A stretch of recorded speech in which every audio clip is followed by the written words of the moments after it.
CA foundation के जनवरी attempt में बहुत ही कम टाइम बचा हुआ है और ऐसे में अगर आप जनवरी को बहुत जल्दी क्लियर करना चाहते हो, सितंबर वाली गलतियां नहीं करना चाहते हो, सो यहां पर सिर्फ एक चीज आपको चाहिए है, that is lot of practice and test series. और इसके लिए ही आज आदित्य भैया आ चुके हैं आपके लिए इंट्रोड्यूस करने के लिए एडीएस टेस्ट सीरीज, यानी कि सीए फाउंडेशन की ऐसी टेस्ट सीरीज जहां पर अपन लोग 20 क्वेश्चंस यहां पर करने वाले हैं। लेकिन भैया 20 क्वेश्चंस ही क्यों? क्योंकि यहां पर आईसीएआई, एमटीपी, आरटीपी, पीवाईक्यू सब कुछ कवर्ड है। तो भाई साहब जल्दी एमसीक्यूज भी जाएंगे और समझ में आएगा कि भैया अच्छा ये जो मेन क्वेश्चंस हैं ये हमसे बन रहे हैं या फिर नहीं बन रहे हैं। तो ये जो टेस्ट सीरीज है लगाना बहुत इंपॉर्टेंट है। तो चलो भाई साहब जल्दी से आज की क्लास को स्टार्ट करते हैं। तो आप सभी लोग जानते ही हैं, भैया के बारे में सब लोग जानते हैं।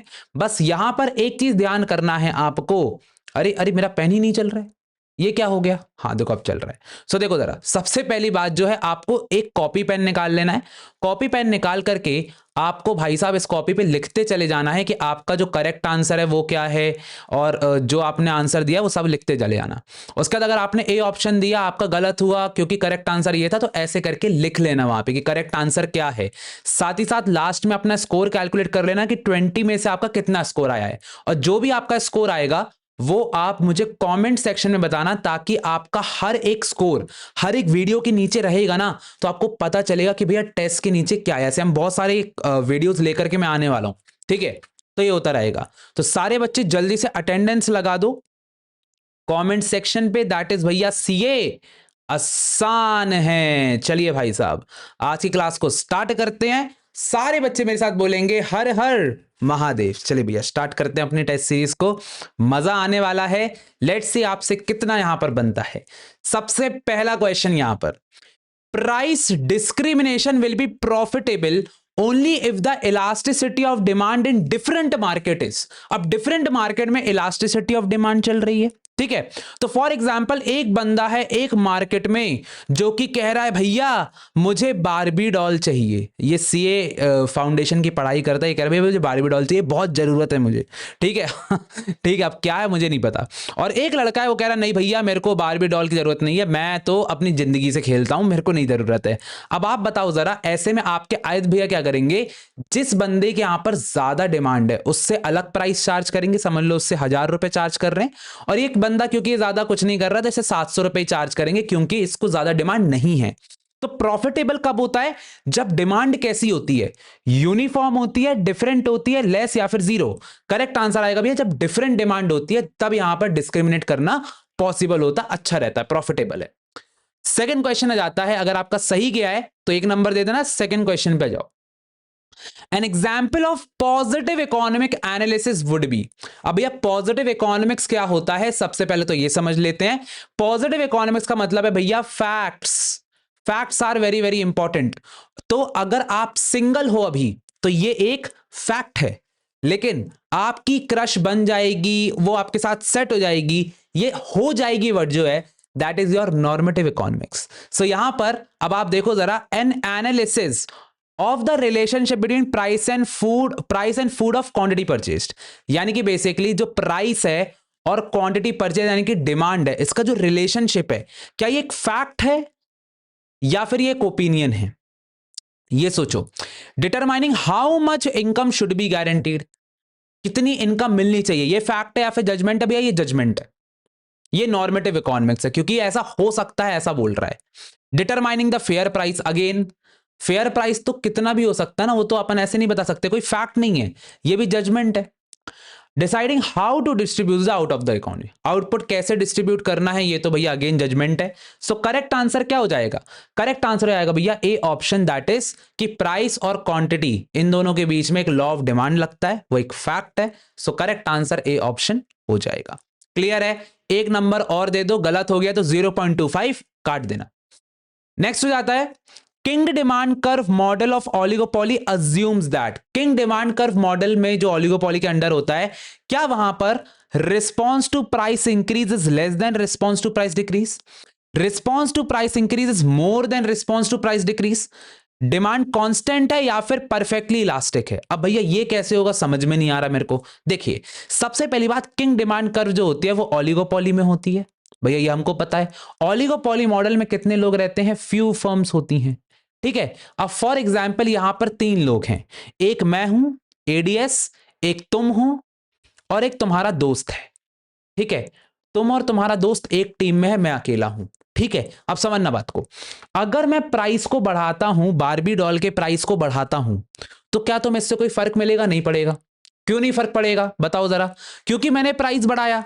तो क्या लोग तुमसे बारबी डॉल खरीदेंगे या मुझसे खरीदेंगे? भैया ऑफ कोर्स बात तुमसे खरीदेंगे, मैंने प्राइस बढ़ा दिया। तो क्या जो तुम्हारा मेरा जो प्राइस इंक्रीज करने का रिस्पॉन्स है वो लेस रहेगा तुम्हारा देन प्राइस डिक्रीज? अच्छा, प्राइस डिक्रीज में क्या, अगर मैं प्राइस डिक्रीज कर दूंगा तो तुमको भी करना पड़ेगा, वरना लोग तुमसे नहीं खरीदेंगे। बात सही है कि नहीं? तो यहां पर जो प्राइस इंक्रीज है उसकी वैल्यू कम रहती है और यहां पर प्राइस डिक्रीज की वैल्यू ज्यादा है, क्योंकि यहां पे कस्टमर चेंज हो जाता है, ठीक है। तो करेक्ट आंसर आपका ए ही ऑप्शन होगा, क्योंकि अगर आपका प्राइस डिक्रीज हो रहा है तो वहां पे ज्यादा रिस्पॉन्स करेंगे, इंक्रीज में कम रिस्पॉन्स करेंगे। बी वाला ऑप्शन गलत है, क्योंकि यहां लिखा है response to price increase is more than response to, नहीं नहीं भैया, मेरे कॉम्पिटिटर प्राइस इंक्रीज पे ज्यादा रिस्पॉन्स नहीं करते, उनको कोई मतलब नहीं है, वो कहेंगे जाओ भाई तू ज्यादा बेच। कांस्टेंट नहीं होगा, ये नहीं होगा, करेक्ट आंसर ए ऑप्शन आएगा। सो यहां पर आप लोगों को जल्दी से इसको मार्क कर लेना है, जिसने सही किया है सही रीजन भी होना चाहिए, रीजन दिमाग में डालते जाना। यहां तक वीडियो पसंद आ रही है तो वीडियो को जल्दी से लाइक कर दो। चलो आगे बढ़ते हैं। कॉप डॉगलास का जो प्रोडक्शन फंक्शन होता है, ठीक है, क्यू एल 1/2 और के हाफ एग्जिबिट्स। अब देखो जरा, यहां जो इनपुट्स लग रहे हैं वो यहां पर एक तो इक्वली लग रहे हैं, ठीक है। यहां पर लेबर और कैपिटल दोनों का रेशियो भी सेम दिया गया है। अब खुद सोचो, अगर रेशियो सेम दिया गया है तो क्या कांस्टेंट रिटर्न्स है, डिक्रीजिंग है, इंक्रीजिंग है, या फिर सारे हैं? करेक्ट आंसर क्या हो जाएगा भैया? ऑफ कोर्स ही बात है, रेशियो अगर कांस्टेंट दिए गए हैं so correct answer constant returns to scale ही होगा। क्लियर है, बढ़िया है, मजेदार है, आगे बढ़ते हैं। नेक्स्ट क्वेश्चन हो जाता है, बिजनेस साइकिल कहां पर इमर्ज करती है? बिजनेस साइकिल कहां से आती है? क्या सोशलिस्ट, फ्री मार्केट, मिक्स्ड, या फिर नन ऑफ दीज? भैया बिजनेस साइकिल में क्या होता है, तुम्हारी दिल की धड़कन देखो, ऐसे दिल पे हाथ रखो तो धक धक हो रहा होगा, तो एकदम से दिल की धड़कन बढ़ जाती है, फिर नीचे, फिर ऊपर, फिर नीचे। तो ये जो हो रहा है ये किसके कारण हो रहा है? क्रश के कारण? नहीं बेटा, ये डिमांड और सप्लाई के कारण हो रहा है। समझ रहे हो?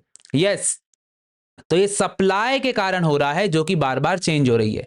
तो क्या सोशलिस्ट इकोनॉमी में डिमांड एंड सप्लाई होगा? नहीं, यहां तो गवर्नमेंट है, ठीक है। मिक्स्ड में भी कहीं ना कहीं गवर्नमेंट का रोल होता है, लेकिन फ्री मार्केट इकोनॉमी में नहीं होता। करेक्ट आंसर बी ऑप्शन, सीधा सीधा खेल खत्म। मजा आ गया?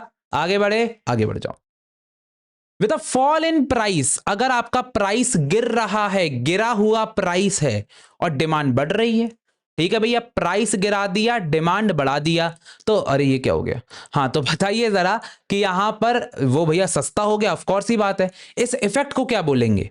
Law of diminishing returns. क्या डिमिनिशिंग रिटर्न्स बोलेंगे? मैं पूछ रहा हूं, बोलेंगे? नहीं भैया नहीं बोलेंगे, प्रोडक्शन की बात ही नहीं चल रही है ना, ये तो नहीं हो सकता भैया, हटाओ। लॉ ऑफ डिमांड, क्या यहां पे प्राइस और डिमांड का कोई रिलेशनशिप है? प्राइस का मतलब, लेकिन देखो लॉ ऑफ डिमांड बोल सकते थे, प्राइस और डिमांड लिखा है, लेकिन ऐसा कुछ हमको मिल नहीं रहा है। वो चीपर कह रहा है, वो कह रहा है कि सस्ता हो चुका है, इससे इसका ज्यादा कोई रोल नहीं है, तो यहां कंफ्यूज मत होना। इनकम इफेक्ट नो, करेक्ट आएगा सब्सटीट्यूशन इफेक्ट। यहां पर लोग क्या कर रहे हैं भाई साहब, क्योंकि आपका प्रोडक्ट चीपर हो चुका है, अब वो उसको ज्यादा चूज करेंगे, उसकी डिमांड बढ़ा रहे हैं, तो ये एक सब्सटीट्यूशन इफेक्ट होगा। क्लियर है, बढ़िया है, मजेदार है, मजेदार है। अगर इस क्वेश्चन में प्राइस इफेक्ट दिया होता तो मेरा दिमाग उसमें भी जाता, लेकिन ऑप्शन में था ही नहीं, तो मैंने उसमें नहीं गया। Normal profits earned by individuals या फिर firms are included in. Normal profit क्या होता है भैया? Zero economic profit. याद आया? हाँ भैया याद आ गया, नॉर्मल प्रॉफिट ये होता है। तो क्या इसमें वेरिएबल कॉस्ट होती है? नहीं भैया, इसका तो कोई रोल ही नहीं है।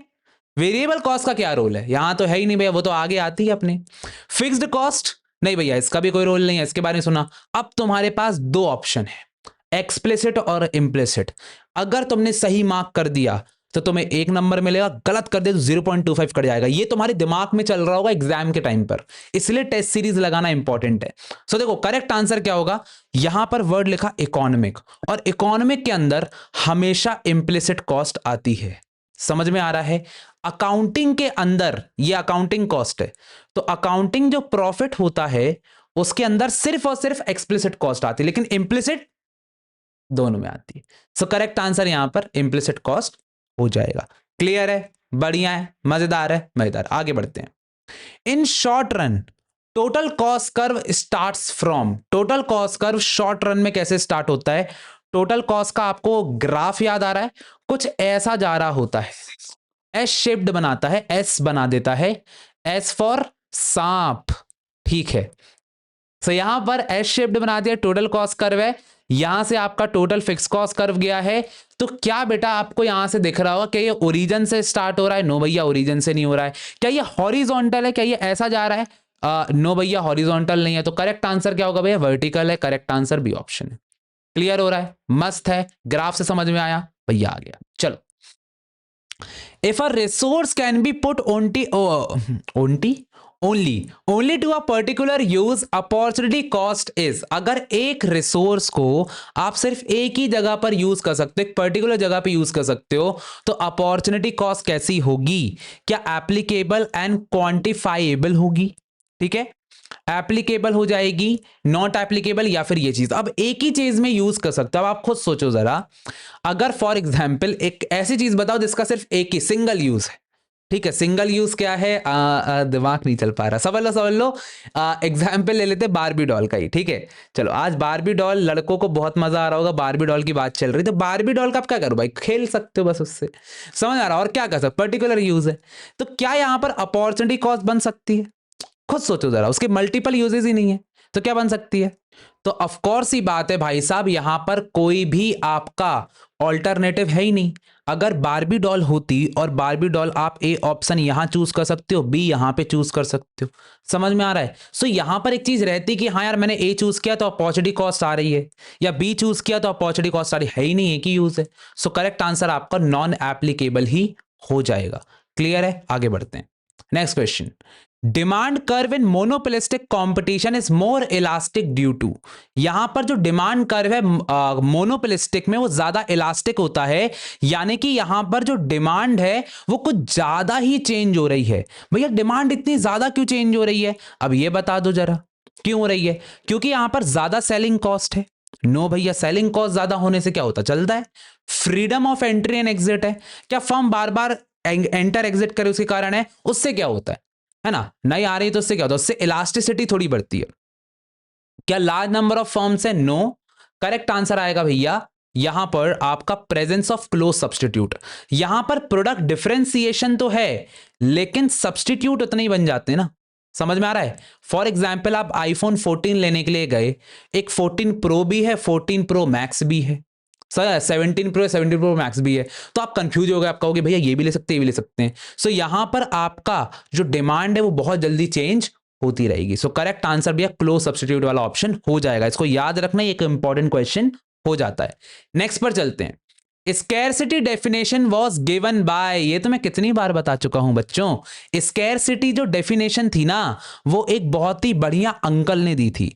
अब देखो, स्कैरसिटी का मतलब होता है कमी। तुम्हारे घर में कमी है, उसी को तो स्कैरसिटी बोलेंगे। कमी किसके घर में होती है? वो बंदा क्या करता है? चोरी करता है। ठीक है, तो क्या एडम स्मिथ से तुम्हें चोरी लग रही है? नो भैया, ये तो फादर ऑफ इकोनॉमिक्स थे। Samuelson? No. Alfred Marshall? No. Correct answer Robinson. Rob यानी कि चोरी करना। सो करेक्ट आंसर क्या हो जाएगा? बी ऑप्शन, रॉबिन्सन ने स्कैरसिटी की डेफिनेशन दी थी। यार देखो, मेरे से पढ़ोगे तो देखो ये सब फायदा रहता है, ठीक है, याद हो जाएगा। Demonstration effect was coined by, demonstration effect किसने दिया था? क्या जेम्स ड्यूसनबेरी ने दिया था, मिल्टन फ्राइडमैन ने दिया था, कुजनेट, साइमन कुजनेट से, या फिर हिक्स ने? करेक्ट आंसर क्या होगा भैया? डेमोन्स्ट्रेशन इफेक्ट होता क्या है? तुम दूसरों को कॉपी करते हो। सामने वाले ने टिकटॉक बनाना शुरू किया, तुमने भी बनाना शुरू कर दिया। ये किसने दिया था? जेम्स ड्यूसनबेरी ने दिया था। करेक्ट आंसर आपका ए ऑप्शन हो जाएगा। क्लियर है? मस्त है। आगे बढ़े, आगे बढ़ते हैं। Substitution effect will be stronger when, substitution effect stronger कब होगा? क्या जब यहां पर गुड्स का क्लोजर सब्सटीट्यूट होगा, लोअर कॉस्ट होगा स्विचिंग का, लोअर इनकन्वीनियंस होगा, या फिर ऑल ऑफ द अबव होगा? करेक्ट आंसर क्या हो जाएगा? बस सब्सटीट्यूशन का मतलब है कि अगर चाय और कॉफी है तो चाय और कॉफी में से लोग क्या चूज करेंगे? तो ऑफ कोर्स ही बात है। तो यहां पर सब्स्टिट्यूशन इफेक्ट तब स्ट्रॉन्गर है। सब्स्टिट्यूट गुड्स क्यों है? क्योंकि लोग आराम से स्विच कर पा रहे हैं, कोई कॉस्ट नहीं है, अच्छे सब्स्टिट्यूट हैं। करेक्ट आंसर डी ऑप्शन हो जाएगा। क्लियर है, मजेदार है, इतना बन गया। आगे बढ़ते हैं। अब बोल रहा है कि objective of advertisement and sales promotion is to, क्या है भैया मेरा ऑब्जेक्टिव? क्या यहां पर डिमांड कर्व को राइटवर्ड शिफ्ट करना मेरा ऑब्जेक्टिव है? क्या मेरा डिमांड को लेफ्टवर्ड शिफ्ट करना है, इन्फ्लुएंस नहीं करना, या फिर नन ऑफ दीज? भैया क्या हो जाएगा? अरे सिंपल सी बात है कि अगर आप सेल्स प्रमोशन कर रहे हो, एडवर्टाइजमेंट कर रहे हो, पैसा लगा रहे हो, तो क्यों कर रहे हो भैया? डिमांड बढ़नी चाहिए, डिमांड बढ़ेगी तो ज्यादा पैसा आएगा। तो उसके लिए आपका डिमांड कर्व आप क्या करना चाहते हो? राइटवर्ड शिफ्ट करना चाहते हो, तभी तो डिमांड बढ़ेगी। सो करेक्ट आंसर क्या हो जाएगा भाई साहब? करेक्ट आंसर ए ऑप्शन हो जाएगा। क्लियर है, इजी क्वेश्चन था, लेकिन एमटीपी में आया है तो करना तो पड़ेगा। नेक्स्ट आता है a rise in price of a good consumer surplus is. अगर आपका गुड का प्राइस बढ़ रहा है तो कंज्यूमर सरप्लस कैसा होगा? कंज्यूमर सरप्लस क्या होता है? जितना बंदा विलिंग टू पे करना चाहता है माइनस एक्चुअल पे। ठीक है। सो अब आप लोग बताओ कि आप लोग एक मॉल में गए और वहां पर आपने सोचा था कि 10,000 के कपड़े आएंगे, लेकिन आपको डिस्काउंट मिलने वाला था, वहां पर डिस्काउंट ऑफर लगा हुआ था जिससे आपको एक्चुअल में 8,000 पे करना था। तो आपका बिल आपको यहां पर सेव कितना हुआ? 2,000 रुपए सेव हो गया, just because of that discount आपका एक्चुअल पे कम हो गया। तो ये आपका क्या है बेटा? कंज्यूमर सरप्लस है। समझ में आ रहा है? लेकिन अब क्या हुआ? प्राइस बढ़ गया। समझ लो डिस्काउंट ऑफर के लिए आप गए, उसने आपको बोला नहीं मैडम अब तो एक्सपायर हो गया, कूपन एक्सपायर हो गए। तो एक्चुअल में जो ये 8,000 रुपए का एक्चुअल पे था, ये डिस्काउंट तो हट गया, अभी कितने का बन गया? 12,000 का बन गया। समझ में आ रहा है? राइज इन प्राइस हो गया। तो राइज इन प्राइस के कारण क्या होगा? -2,000 नहीं आएगा आपका कंज्यूमर सरप्लस। कंज्यूमर सरप्लस कम हो गया 2,000 से। सो करेक्ट आंसर आएगा कि आपका जो कंज्यूमर सरप्लस है वो यहां पर डिक्रीज हो जाएगा। क्लियर हो रहा है? बढ़िया है, मजेदार है। यस भैया बिल्कुल ही बिल्कुल मजेदार है, मेरे को दिमाग में बिल्कुल घुस चुका है। आगे बढ़ते हैं। Next question. If the firms are not working to full capacity, firms full capacity पे काम नहीं कर रही हैं तो सप्लाई कैसी रहेगी? अब अगर फर्म्स फुल कैपेसिटी में काम नहीं कर रही, यानी कि थोड़ी बहुत कैपेसिटी बची हुई है जहां पर आप और सप्लाई को बढ़ा सकते हो, तो क्या सप्लाई इनइलास्टिक है, इलास्टिक है, कांस्टेंट है, या फिर कैसी है? करेक्ट आंसर यहां पर क्या हो जाएगा जल्दी से? सो मेरे हिसाब से तो भाई साहब यहां पर जो करेक्ट आंसर आपका होना चाहिए कि आपकी सप्लाई आप यहां पे चेंज कर सकते हो। क्योंकि देखो अगर आपको लगा कि डिमांड बढ़ रही है तो आप अपनी फुल कैपेसिटी पे काम करने लग जाओगे, तो आपका सप्लाई भी आप बढ़ा सकते हो। आपको लग रहा है कि नहीं यार डिमांड नहीं ज्यादा बढ़ रही है, कांस्टेंट है, तो मैं सप्लाई में छेड़छाड़ नहीं करूंगा, मैं फिर से फुल कैपेसिटी पे काम नहीं करूंगा, तो यहां पर सप्लाई इलास्टिक है। क्लियर है? आगे बढ़े। Next question. At higher prices people buy more of prestigious value, यानी कि अगर किसी चीज का भाव बढ़ता है तो हम उसको और खरीदते हैं। जैसे कि अगर आपके स्कूल में क्रश थी, उसके भाव बड़े थे, तो आप क्या करते थे? और उससे बात करने की कोशिश करते थे, इंस्टा पर डीएम, मतलब क्या कर सकते भाई। ठीक है। तो क्या इसको वेबलेन इफेक्ट बोलेंगे, गिफिन, स्पेक्युलेटिव, या फिर नन ऑफ दीज? देखो गिफिन पैराडॉक्स नहीं करेंगे क्योंकि ये लो प्राइस आइटम्स पर आता है। स्पेक्युलेटिव इफेक्ट अलग होता है, शेयर मार्केट वगैरह में आप इसको बोल सकते हो। करेक्ट आंसर होगा वेबलेन इफेक्ट, जहां पर आप हाई प्राइस्ड गुड्स खरीदते हो, यानी कि महंगे गुड्स खरीदते हो, जैसे कि डायमंड हो गया, गोल्ड हो गया। क्यों खरीद रहे हो भाई साहब? क्योंकि ये ज्यादा प्राइसेस में बिक रहे हैं और इनकी प्रेस्टिजियस वैल्यू और ज्यादा होती है। स्पेशली गोल्ड आजकल देखो कितना महंगा हो गया।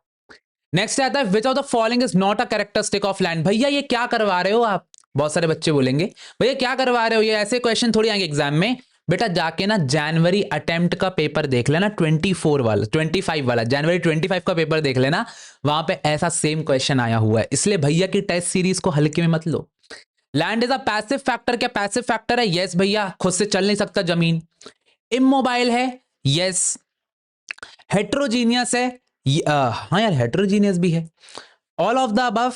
तो मेरे हिसाब से इसका करेक्ट आंसर जो होगा कि भैया सारे ही इसके कैरेक्टरिस्टिक हैं। ठीक है। सो मेरे हिसाब से जो है पैसिव भी सब लोग करेक्ट है, तो यहां पर all of the above he answer आएगा। ठीक है। तो यहां पर कंफ्यूज मत होना, सारे ही इसके कैरेक्टरिस्टिक्स है। तो which of the following is a characteristic होना था, तो फिर उससे आता। तो भैया आईसीएआई की गलती हमारी गलती नहीं है। ठीक है। हाँ जी, आईसीआई ऐसे क्वेश्चन दे रहा तो हम क्या कर सकते हैं। ओके आगे बढ़े, आगे बढ़ते हैं चलो। Negatively sloped part of LRAC। भैया ये LRAC क्या है? ये तुमने पढ़ा ही नहीं। नहीं बेटा तुमने पढ़ा है लॉन्ग रन का एवरेज कॉस्ट। ये जो लॉन्ग रन का एवरेज कॉस्ट है किसके कारण नेगेटिव स्लोप कर रहा है? नेगेटिव का मतलब क्या है बेटा? ये देखो जरा, ऐसा नीचे जा रहा है, तो ये किसके कारण जा रहा है? क्या रिटर्न्स डिमिनिश हो रहे हैं, डिसइकोनॉमीज ऑफ स्केल है, कोऑर्डिनेशन डिफिकल्ट है, या फिर स्पेशलाइजेशन है? आप खुद सोचो, अगर आपकी कॉस्ट नीचे जा रही है तो उसका कारण क्या होगा? ऑफ कोर्स ये बात है, कॉस्ट नीचे जा रही है यानी कि आप ना एफिशिएंसी से काम कर रहे हो, आप ना ज्यादा स्पेशलाइज्ड तरीके से काम कर रहे हो, इससे आपकी प्रोडक्टिविटी बढ़ रही है, तभी तो कॉस्ट कम हो रही है। ये अच्छी बात है, कॉस्ट का कम होना। सो करेक्ट आंसर डी ऑप्शन आएगा भैया, स्पेशलाइजेशन हो गया और प्रोडक्टिविटी बढ़ गई है। अगर डिफिकल्टी ज्यादा होती तो कॉस्ट अपवर्ड स्लोपिंग जाती। क्लियर है? क्लियर है। Law of production does not include, law of production क्या इंक्लूड नहीं करता है? क्या least cost combination of factors include नहीं करता, returns to scale, law of diminishing returns, या फिर लॉ ऑफ वेरिएबल प्रोपोर्शन? देखो, लॉ ऑफ प्रोडक्शन बोला था, प्रोडक्शन के अंदर तो शॉर्ट रन में लीस्ट कॉस्ट कॉम्बिनेशन आ जाएगा, रिटर्न्स टू स्केल भी आ जाएगा, डिमिनिशिंग, सब कुछ आ जाएगा, सब कुछ सही है। लेकिन आपका यहां पर लॉ ऑफ वेरिएबल प्रोपोर्शन, हाँ यार ये भी आ जाएगा, तो फिर क्या बचता है? देखो जरा, प्रोडक्शन की बात चल रही है यहां पे, मैं ना एकदम से मेरे को ना ये मैं डिमांड में पहुंच गया था, ठीक है, इसलिए मैं इसके लिए रोका था, पर ऐसा नहीं है। Variable proportion, returns to a factor, ये दोनों क्या बोलते हैं, शॉर्ट रन के हैं, ये लॉन्ग रन का है। लेकिन ये वाला जो फैक्टर है बेटा, स्टार्टिंग वाला, ये कॉस्ट का फैक्टर है, कॉस्ट में आएगा, लॉ ऑफ प्रोडक्शन में आएगा, कॉस्ट फंक्शन में आएगा। सो करेक्ट आंसर ए ऑप्शन हो जाएगा। सो ऐसे करके आखिरी क्वेश्चन में मैंने आपका कन्फ्यूज किया ना, मजा है ना, मजा है, ठीक है। सो यहां पर बच्चों अपन लोगों ने 20 के 20 सवाल यहां पर सॉल्व कर लिए हैं, और ऐसे करके अब आप लोगों को अपना स्कोर पता चल रहा होगा, जो कि आपको डायरेक्टली यहां पर कमेंट्स में पुट अप कर देना है। तो जल्दी से कमेंट्स में बता दो, अपना नाम लिख देना कि भैया मेरा जो नाम है फॉर एग्जांपल आदित्य, और मेरा 20 में से इतना स्कोर आया, फॉर एग्जांपल 18 आया, तो इतना मेरा स्कोर आया है। ठीक है, सब लोग डालते जाना, वीडियो को लाइक करो और शेयर कर दो, क्योंकि मैं आपसे जानना चाहता हूं कि क्या आपको ऐसी और टेस्ट सीरीज चाहिए। अगर यहां पर आप लोग लाइक करते हो, शेयर करते हो, कमेंट करते हो, तो मैं इसका और पार्ट्स लेकर के आऊंगा, ताकि आपकी कम टाइम में ज्यादा प्रिपरेशन हो सके। तो आदित्य भैया हमेशा आपके साथ रहेंगे, हमेशा आपकी हेल्प करेंगे। सो ऐसी वीडियोस के लिए चैनल को सब्सक्राइब कर लो। Thank you so much guys. अगर आप लोगों को ऐसे कुछ बच्चे हो कि नहीं भैया मेरे को और टेस्ट की जरूरत है, तो यहां पर आप लोग जानते ही हो कि पूरा का पूरा अनअकैडमी का सब्सक्रिप्शन प्लान यहां पर है, लेकिन बहुत ही लिमिटेड ऑफर के लिए। यहां पर आपको लाइव टेस्ट और टेस्ट क्विजेस सब कुछ मिल जाएगा, मल्टीपल बैचेस का एक्सेस मिल जाएगा, हर एक सब्जेक्ट के लिए 2 टीचर मिलने वाले हैं। तो फिर भी अगर जनवरी का ले रहे हो तो 3 मंथ्स का सब्सक्रिप्शन हमारे पास अवेलेबल है, तो उसको ले सकते हो जनवरी के लिए। और यहां पर कोड क्या लगाना है? एडीएस। क्यों लगाना है? क्योंकि एडीएस के साथ सीए आसान है। क्लियर है? बढ़िया है, मजेदार है। चलो भाई साहब करते हैं खेल को खत्म। थैंक यू सो मच, मिलेंगे अपनी नेक्स्ट क्लास में, तब तक के लिए ऑल द बेस्ट, शुक्रिया, जय हिंद। ये दिल लेके जाओ, दिल लेके जाओ, एंड अपन लोग मिलेंगे कल इसी टाइम शाम के 6 बजे। Thank you so much.